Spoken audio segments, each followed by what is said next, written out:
Option trading के 5 stages होते हैं।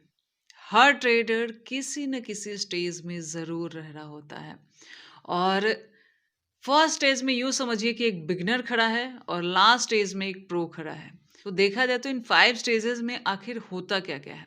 सबसे पहले स्टेज की अगर बात करें ऑप्शन ट्रेडिंग में, तो यहाँ पे ये समझिए कि आपको ये पता चलता है कि ट्रेडिंग नाम की कोई चीज़ होती है, जिससे सारे लोग पैसा बना रहे हैं। आप सोशल मीडिया पे या बहुत सारी जगह पे मतलब आजकल तो ज़्यादातर सोशल मीडिया ही चली हुई है, जहाँ लोग ट्रेडर्स को ट्रेडिंग का ज़्यादा ही ट्रेडर मार्केट में है देखा जाए तो। तो उनकी लाइफ़स्टाइल या उनकी चीज़ें या आप ये भी देखते हो कि ट्रेडिंग क्या है कि फुल टाइम मैं कहीं काम कर रहा हूँ और ट्रेडिंग में 5-10 मिनट, 15 मिनट में अपना प्रॉफ़िट बना रहा हूँ, किसी के अंडर में नहीं हूँ। एक फ्री लाइफ़ हमें यहाँ पे दिखती है, जो कि रियलिटी में है भी। जो कि रियलिटी में है भी कि एक ट्रेडर पूरी तरीके से फ्री होता है देखा जाए तो। क्यों? क्योंकि उसको किसी के अंडर में काम नहीं करना होता। तो जो लोग ये सोचते हैं कि उनको जॉब छोड़ के ट्रेडिंग करनी चाहिए, तो उनको भी ट्रेडिंग थोड़ा-सा अट्रैक्टिव पार्ट लगता है। इसका कारण ये है कि वो किसी और के अंडर में काम नहीं करना चाहते। दूसरा, ट्रेडिंग में देखा जाए तो प्रॉफ़िट डिपेंड करता है कि कौन कितना कमा रहा है, ऐसे कोई लिमिटेशन है नहीं। सामने वाले की कैपेसिटी पे डिपेंड करता है। एक ही मार्केट में कोई 1000 भी कमा रहा है, कोई 1 करोड़ भी कमा रहा है, कोई 1 लाख भी कमा रहा है। तो ये सारा डिपेंड करता है कि कौन अपनी स्किल का कैसे इस्तेमाल करके इसमें पैसा बना रहा है। तो ये सारी चीज़ें जो आपको पता चलती है, आप ये जानते हो कि ट्रेडिंग में पैसा बनता है और एक फ्री लाइफ़ है और इससे जल्दी ज़्यादा पैसा बनाया जा सकता है। एक एक बहुत अच्छी इमेज आपके दिमाग में क्रिएट होती है ट्रेडिंग की और आप ट्रेडिंग सोचते हो कि मैं अब इसको स्टार्ट करूंगा। इसमें कुछ लोग ऐसे भी होते हैं जो स्टॉक वगैरह में ट्रेड करते हैं और बाद में फिर ट्रेडर बनते हैं। जैसे मेरी भी बात करें तो स्टार्टिंग में ट्रेडिंग मुझे इतना नहीं पता था ट्रेडिंग के बारे में। मुझे स्टॉक मार्केट में मैं मेनली जो करती थी वो शेयर्स में स्विंग वगैरह करती थी, उससे मेरा बनता था। लेकिन शेयर थोड़ा-सा स्लो मूव करता है।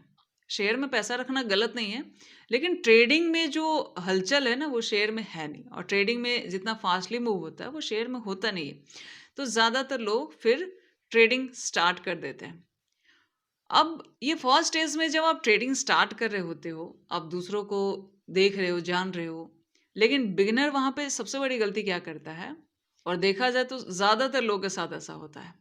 मैं एग्ज़ैक्टली सबको नहीं कह सकती, लेकिन इनका रेशियो ज़्यादा है, जो ऐसा सोचते हैं कि बाकियों को भले 5 से 7 साल लग गए, मैं बहुत जल्दी कवर कर लूँगा।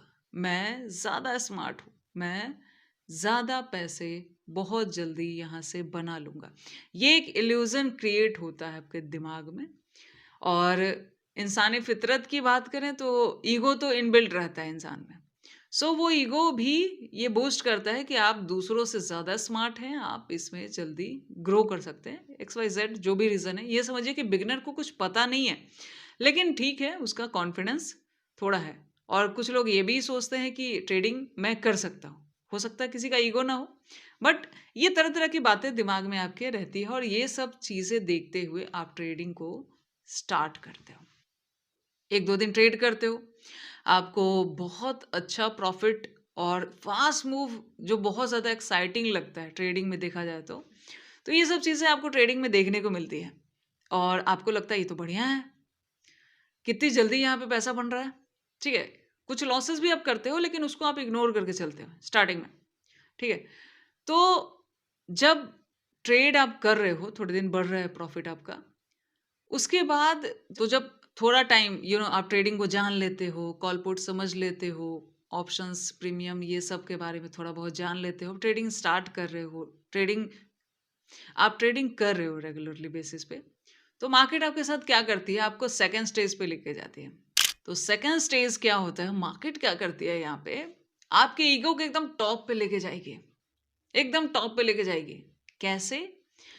आप क्या करते हो, जैसे मान लिया कोई छोटा 10-20 हज़ार से अगर शुरुआत में नहीं पता हो तो ज़्यादातर लोग स्मॉल कैपिटल यूज़ करते हैं और करना भी चाहिए। लेकिन किसी-किसी दिन बहुत अच्छा मूव जब होगा तो आपका 20,000 की कैपिटल लगा के आपको 20,000, 40,000 ऐसे प्रॉफ़िट देखने को मिलेंगे। शुरुआत में मेरे साथ भी ऐसा हुआ था, जो शायद मेरा वीक ही होगा, 1 हफ्ता ही हुआ होगा मैं ट्रेड किए हुए। एग्ज़ैक्टली 2-3 दिन या 4 दिन जो भी वो था उस दिन। मैंने 18,000 लगाया था और 18,000 पे मैंने लगभग 32,000 का प्रॉफ़िट बुक किया था। वो प्रॉफ़िट दिमाग में एक इल्यूज़न क्रिएट करता है, एक ईगो क्रिएट करता है और आपका क्रिएट नहीं हो रहा है। ये समझिए कि मार्केट उस ईगो को बढ़ा रहा होता है। ठीक है? हमें लगता है कि हम स्मार्ट हैं, लेकिन स्टार्टिंग में आपको ट्रेडिंग के बारे में ज़्यादा कुछ आता नहीं है। तो आप समझ तो रहे हो कि आपको सब आ रहा है, लेकिन आ कुछ नहीं रहा और आपका ईगो बूस्ट हो रहा है बस कि मार्केट में इतनी जल्दी इतना पैसा बनाया जा सकता है, देखो मेरा बन गया। आप जो ईगो शुरुआत में रखते हो ना कि हाँ, मतलब मार्केट में पैसा बन सकता है, वो ईगो एकदम हाइट पे चला जाता है कि नहीं, पैसा बन सकता है और इतनी जल्दी इतना ज़्यादा बन सकता है और पूरे आप कैलकुलेशन में बैठ जाते हो कि आप कितनी जल्दी यहाँ से करोड़पति बनने वाले हो। ठीक है? ये सारा ईगो एकदम आपका बूस्ट हो, फिर आपके दिमाग में ये भी ख़्याल आता है कि यार 18,000 से क्या होगा? या 10,000 20,000 से क्या होगा? 50 लगाते हैं, 1 लाख लगाते हैं, तब ना। अब अगर 18,000 से 32 बना तो 1 लाख होता तो कितना अच्छा कैपिटल बनता। सो आपका जो ईगो बूस्ट होता है ना, आप अपना कैपिटल भी वहाँ पे लॉट साइज़ बढ़ा देते हो। अब बढ़ा तो देते हो, अब इसके साथ क्या होता है, जो छोटे अमाउंट से आप थोड़ा बहुत प्रॉफ़िट बना रहे थे, अब जब अमाउंट बढ़ जाता है ना, तो आपका प्रॉफ़िट से ज़्यादा आपका लॉस चलने लगता है मार्केट में। मार्केट में ग्रीन डे से ज़्यादा रेड दिखने लगते हैं। कारण ये होता है इसका सबसे बड़ा, जो बाद में समझ में आता है, उस समय समझ नहीं आता। बाद में समझ में आ जाएगा धीरे-धीरे। लेकिन जब आप जब नए रहते हो तो इतना समझ में आता नहीं है। आपका क्या होता है, ग्रीन से ज़्यादा रेड दिखने लगता है। आपका क्या होता है, प्रॉफ़िट से ज़्यादा लॉस बढ़ने लगता है। ये होता है थर्ड स्टेज, जिसमें आप पूरी तरीके से पूरी जान लगाते हो। ज़्यादा पता है नहीं तो आप क्या करोगे, ट्रेड्स ही बढ़ाते हो, ओवर ट्रेड्स भी बढ़ाते हो और इसमें आप फाइनेंशियली पूरी तरीके से मार्केट आपको ब्रेक डाउन करेगी। आपका सारा कैपिटल ख़त्म कर सकती है और कर भी देती है ज़्यादातर लोग का। इमोशनली भी आप पूरी तरीके से टूट चुके हो। जो भी आपका ईगो था, जो भी चीज़ें थी, वो पूरी तरीके से मार्केट एकदम तहस-नहस करके रख देती है। पैसा बचता नहीं, घमंड बचता नहीं, सब खत्म हो जाता है। इस स्टेज पे ज़्यादातर लोग ट्रेडिंग को फालतू समझ के क्विट करके चले जाते हैं। लेकिन देखा जाए तो सामने वाले ने ट्रेडिंग स्टार्ट किया और थोड़े बहुत पैसे बनाए और ज़्यादा पैसे गँवाए, सीखा कुछ नहीं और मार्केट से आउट हो गया। ये एक तरीके के ट्रेडर होते हैं। ये वही ट्रेडर होते हैं जो मार्केट में कहते हैं ना कि 6 महीने के अंदर में ज़्यादातर ट्रेडर मार्केट को छोड़ के चले जाते हैं। तो ये लोग लॉस वॉस करके इनको लगता है कि फालतू चीज़ है, ये यहाँ से हट जाते हैं। कुछ रेशियो जो बचता है यहाँ पे, वो क्या करते हैं? वो सोचते हैं कि यार, अगर मान लिया ज़्यादा लोग लॉस कर रहे हैं, लेकिन कुछ तो है जो कमा रहे हैं। मैंने जिनको देखा था ऑनलाइन या फिर ट्रेडिंग में, कोई भी नहीं कमा रहा है ऐसा तो नहीं है। कुछ तो परसेंटेज हैं, भले वो बहुत कम हो सकते हैं, लेकिन है तो सही। वो ऐसा क्या कर रहे हैं? फिर वो मन में ये ठानता है कि मुझे अब सीखना है, लर्न करना है, जो अभी तक पैसा रहते हुए मैं नहीं कर पाया, अब पैसा है नहीं, तो एक ही चीज़ बचती है, टाइम और लर्निंग। तो सामने वाला सीखना स्टार्ट करता है। अब यहाँ पे आती है फोर्थ स्टेज। इसमें क्या होता है, आप ऑनलाइन जितने भी अवेलेबल चीज़ें हैं, सबको सीखते हो, जितनी भी स्ट्रैटेजीज़ है, सबको सीखते हो। कुछ लोग कोर्स वगैरह भी परचेज़ करना पसंद करते हैं, वो उनकी चॉइस है। अदरवाइज़ देखा जाए तो ऑनलाइन हर चीज़ आज की डेट में अवेलेबल है। आप चाहो तो फ्री में भी सीख सकते हो। सो इस स्टेज में जनरली क्या होता है कि आप मल्टीपल स्ट्रैटेजी इतना भर लेते हो दिमाग में, बहुत सारी चीज़ें आप सीख लेते हो। ठीक है? लर्निंग अच्छी बात हुई।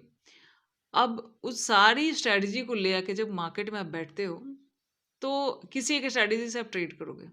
ठीक है? और कई लोग तो मल्टीपल टूल भी यूज़ कर लेते हैं, जो कि नहीं करना चाहिए, वो काम नहीं करता। सो कुछ लोग क्या करेंगे यहाँ पे किसी एक स्ट्रैटेजी से ट्रेड करेंगे। जब वो ट्रेड करेंगे तो ज़ाहिर सी बात है हर स्ट्रैटेजी हर दिन लॉस मेकिंग नहीं होती, कभी प्रॉफिट देती है, कभी लॉस देती है। जैसा कि आप जानते हो कि कोई भी स्ट्रैटेजी 10 में से 10 बार प्रॉफिटेबल नहीं होती है, 10 में से 5-6 बार चल जाए बहुत है। तो यहाँ पे एग्ज़ैक्टली क्या होगा कि आप स्ट्रैटेजी यूज़ करोगे, आपका प्रॉफिट बनेगा, बहुत खुश। उसके बाद नेक्स्ट डे उसी स्ट्रैटेजी को यूज़ करोगे, प्रॉफिट नहीं बनेगा, ये स्ट्रैटेजी फालतू है, चेंज। ठीक है? इस तरीके से करते-करते का आपको जितना भी आता था, आप हर एक चीज़ मार्केट में यूज़ कर लेते हो और कई बार ऐसा करोगे कि सारी चीज़ें एक साथ लगा दोगे। जैसे देखते हैं ना, कई सारे लोग बहुत सारे इंडिकेटर यूज़ करते हैं। तो वो सारी गलतियाँ आप यहाँ पे कर रहे हो और देखा जाए तो लास्ट में हो क्या रहा है आपके साथ कि आप थोड़ा बहुत प्रॉफिट तो बना ले रहे हो, जो आपके अंदर कॉन्फिडेंस बनाता है कि नहीं ठीक है, पैसा बन सकता है। लेकिन एंड ऑफ द मंथ आप सारा मार्केट को रिटर्न करके यहाँ से चले जाते हो। सो कहीं न कहीं आप मार्केट में जैसे जो आप थर्ड स्टेज में थे ना, आप ज़्यादा लॉस कर रहे थे। यहाँ आप profit loss, profit loss, profit loss, आप कहीं से पैसा लेके आते हो, फिर मार्केट में चला जाता है, फिर कहीं से लाते हो, फिर चला जाता है और फिर हो सकता है कभी पैसा बना दे, फिर लेकिन घुमा-फिरा के लॉस हो जाता है। तो ये 4 स्टेज में सारी चीज़ें चलती रहती है। फिर आप बैठ के सोचते हो, अब क्या करूँ? अब तो सारी स्ट्रैटेजी भी सीख ली, हर चीज़ अप्लाई भी कर लिया, फिर भी मार्केट में कुछ हो नहीं रहा, ठीक है? तो यहाँ पे एक चीज़ और आप थोड़ा-सा चेंज करने की कोशिश करते हो। जैसे हो सकता है कब आपको समझ आता है पता नहीं, जो आपका ह्यूमन साइकोलॉजी होता है, जो मार्केट साइकोलॉजी होता है, वो थोड़ा-सा डिफरेंट होता है। तो यहाँ पे आप स्ट्रैटेजी के साथ-साथ थोड़ा-सा माइंड पे भी काम करना शुरू करते हो। जैसे हम इमोशन में बहते हैं और मार्केट साइकोलॉजी को समझते हैं। एक्स, वाई, ज़ेड चीज़ें हम समझना शुरू करते हैं। बट फिर भी सब कुछ अप्लाई करने के बाद भी end of the day, end of the month हम प्रॉफिटेबल नहीं हो पाते। हो सकता है कोई-कोई हफ्ता ग्रीन भी चला जाए, नेक्स्ट वीक वापस रेड में हो जाता है। अब आता है 5th स्टेज, लास्ट स्टेज, और यही स्टेज बहुत सारे लोग नहीं पहुंच पाते। इस स्टेज में आपके साथ क्या होता है, आपको ये समझ आ जाता है कि ज़्यादा स्ट्रैटेजी, ज़्यादा टूल यूज़ करने से ट्रेडिंग में कुछ खास असर नहीं पड़ने वाला है। सो आप जितना भी सीखे हो, उनमें से कुछ बेस्ट चीज़ें चूज़ करते हो और ये सोचते हो कि मैं इसी टूल का अब इस्तेमाल ज़्यादा करूँगा। मैं बार-बार अपनी चीज़ों को फ्लैक्चुएट नहीं करूँगा। देखो, मार्केट में जितने भी टूल हैं ना, उसमें से कुछ टूल ऐसे होते हैं जो आपको ज़्यादा पसंद आएँगे। आप ज़्यादा यू होता है ना कि अपना-अपना चॉइस होता है। सो कुछ चीज़ें ऐसी होंगी जो आपको ज़्यादा अच्छी तरह से समझ आने लगेंगी। उस टूल को आप पकड़ते हो, एक टूल पकड़ते हो, सेटअप पकड़ उसी को रोज़ यूज़ करना शुरू करते हो। भले आपको मार्केट प्रॉफ़िट दे रहा है, भले आपको मार्केट लॉस दे रहा है, आप अपना सेटअप, अपनी स्ट्रैटेजी को चेंज नहीं कर रहे हो, आप उसी को फ़ॉलो कर रहे हो। आप मार्केट में बैठते हो, आप मार्केट को प्री मार्केट एनालाइज़ करते हो, आप मार्केट को आफ्टर मार्केट एनालाइज़ करते हो कि आज कैसा रहा मार्केट, आपने जो सेटअप बनाया था उसने रियली में काम किया, नहीं किया, आपने क्या गलतियाँ की, आप उसको नोट डाउन करते हो, आप उसको सुधारने की कोशिश करते हो, आप जो भी मिस्टेक कर रहे हो, उसको बार-बार रिपीट करने से खुद को बचाते हो। क्योंकि ट्रेडिंग में देखा जाए तो सालों तक हम एक ही गलती को रिपीट करते रहते हैं। और ये पता कैसे चलता है? ये पता चलता है अपनी गलतियों को नोट डाउन करने से, अपनी गलतियों को ऑब्ज़र्व करने से। तो जो 5th स्टेज होती है, इसमें ज़्यादातर आप लिमिटेड सेटअप रखते हो, उस पे काम करते हो और मार्केट में अगर वैसा हो रहा हो तो ट्रेड करते हो, नहीं हो रहा हो तो आप ट्रेड नहीं करते हो। जो ट्रेडिंग आपके लिए एक्साइटिंग थी, हर कैंडल पे आपको ट्रेड दिख रहा था, हर जगह मार्केट आपको लग रहा था कि मुझे ट्रेड लेना चाहिए, वो ट्रेडिंग लास्ट स्टेज आते-आते आपके लिए बोरिंग हो जाती है। क्योंकि आपको ट्रेड नहीं लेना, आपका सेटअप अलाउ नहीं कर रहा, आप बैठ के बस मार्केट देख रहे हो। मतलब आपका वेटिंग टाइम मार्केट में बढ़ जाता है, ना कि ट्रेडिंग टाइम बढ़ जाता है। पहले क्या था, आप ट्रेड ज़्यादा कर रहे थे, अभी क्या है, आप वेट ज़्यादा करते हो। अगर मार्केट वैसा करती है, तो आप जाके मार्केट में ट्रेड करते हो, नहीं करती है तो नहीं करते हो। और देखा जाए तो कुछ चीज़ और यहाँ पे होती है, जैसे मार्केट मोमेंटम छूट जाता है, आप उसका रिग्रेट नहीं करते। मार्केट आज क्या कर रही है, आप उसको देख के ट्रेड करते हो, ना कि आपका इमोशन, आपकी चीज़ें क्या कर रही है, उसको आप सेकेंडरी रखते हो। आपका सेटअप क्या कह रहा है, उसको आप प्राइमरी रखते हो। तो फिफ्थ स्टेज में आते-आते ट्रेडिंग कुछ बोरिंग सी लगने लगती है। लेकिन आप जो अपने रूल्स, अपने डिसिप्लिन को फॉलो करते हो ना, उसकी वजह से मार्केट आपको रिवॉर्ड देना शुरू कर देती है। आपका सालों का प्रॉफ़िट धीरे-धीरे कवर होना शुरू हो जाता है, जो आपके कॉन्फिडेंस को कहीं न कहीं बढ़ाता है। और यहीं पे ये जो प्रोसेस स्टार्ट होता है, जो आप कंटिन्यूएशन में इन रूल्स को फ़ॉलो कर रहे हो, ये आपका पीएनएल कहाँ से कहाँ पहुँचा देते हैं। और देखा जाए तो ज़्यादातर लोग इस स्टेज में आके एक रूल पकड़ लेते हैं और एक चीज़ों को फॉलो करते हैं। अब ज़्यादातर जिनको भी प्रॉफिटेबल देख रहे हो, उनका कभी ट्रेड देखना। वैसे तो अब ज़्यादातर लोग ट्रेड दिखाते नहीं हैं, लेकिन वो खुद भी बता देंगे, वो ज़्यादा अपनी चीज़ें चेंज नहीं करते हैं। अपने डिसिप्लिन को ज़्यादा वैल्यू देते हैं, मार्केट के प्रॉफिट से ज़्यादा। एक प्रोफेशनल ट्रेडर की बात करें ना, तो प्रॉफिट पे खुश ज़्यादा नहीं होता। वो खुश होता है कि उसने जो डिसिप्लिन बनाया उसको फॉलो किया कि नहीं किया। क्योंकि अगर ट्रेडिंग में डिसिप्लिन ब्रेक होता है ना, तो हाथ में आया हुआ प्रॉफिट भी मार्केट में चला जाता है। तो ये जो लास्ट स्टेज होता है ना, जहाँ बहुत कम लोग पहुँचते हैं, 3 से 4-5% लोग वहाँ पे हैं। इनके पास ट्रेडिंग में इन्होंने 5-6 साल में जो गँवाया ना, ये लास्ट स्टेज हर एक चीज़ ठीक कर देती है। ठीक है, मैं ये पैसे का यहाँ कुछ नहीं कह रही, क्या बनता है, नहीं बनता, आप बेहतर जानते हो ट्रेडिंग का।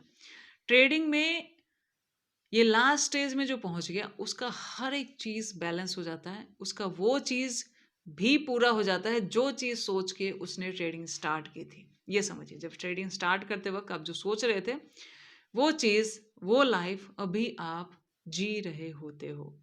तो देखा जाए तो एक ट्रेडर इन 5 स्टेजेस को ज़रूर फेस करता है। हर एक ट्रेडर की ट्रेडिंग करियर में ये पाँचों चीज़ें चलती हैं। तो आप कौन से स्टेज पे हैं? कमेंट करके ज़रूर बताएँ। धन्यवाद, इस वीडियो को यहीं पे बंद करते हैं।